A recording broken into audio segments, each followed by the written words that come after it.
അലി ലാറിജാനിയുടെ വധത്തിനു പ്രതികാരമായി ഇസ്രായേലിന് നേരെ Iran ballistic മിസൈലുകൾ തൊടുത്തുവിട്ടു.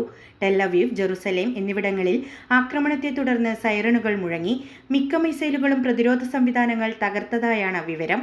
അതേസമയം യുദ്ധം അവസാനിപ്പിക്കാൻ സമയമായിട്ടില്ലെന്ന് അമേരിക്കൻ പ്രസിഡന്റ് ഡൊണാൾഡ് ട്രംപ് വ്യക്തമാക്കി. സംഘർഷം ആഗോള സമ്പദ്വ്യവസ്ഥയെ തകർക്കുമെന്ന് യൂറോപ്യൻ യൂണിയനും ഇറാൻ വിദേശകാര്യമന്ത്രിയും മുന്നറിയിപ്പ് നൽകി. പശ്ചിമേഷ്യയിലെ സംഘർഷം രൂക്ഷമായ സാഹചര്യത്തിൽ 2200 സൈനികരുമായി അമേരിക്കയുടെ കൂറ്റൻ യുദ്ധക്കപ്പൽ USS ട്രിപ്പോളി മേഖലയിലേക്ക് തിരിച്ചു.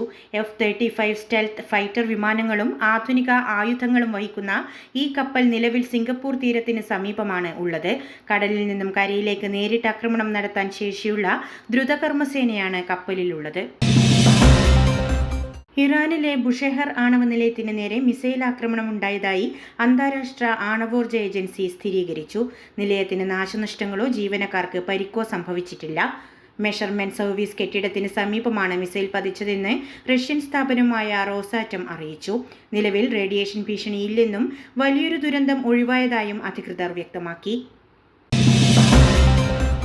ഗൾഫ് മേഖലയിൽ ഡ്രോൺ മിസൈൽ ആക്രമണം. കുവൈറ്റിലും UAEയിലും ശക്തമായ പ്രതിരോധം തുടരുന്നു. കുവൈറ്റിൽ സുരക്ഷാ പരിധിയിൽ അതിക്രമിച്ചു കയറിയ 7 ശത്രു ഡ്രോണുകൾ കുവൈറ്റ് നാഷണൽ ഗാർഡ് വെടിവെച്ചിട്ടു.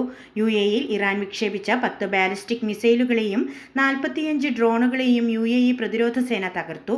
ആക്രമണങ്ങളിൽ ഇതുവരെ 2 UAE സൈനികരും 6 സിവിലിയന്മാരും കൊല്ലപ്പെട്ടു.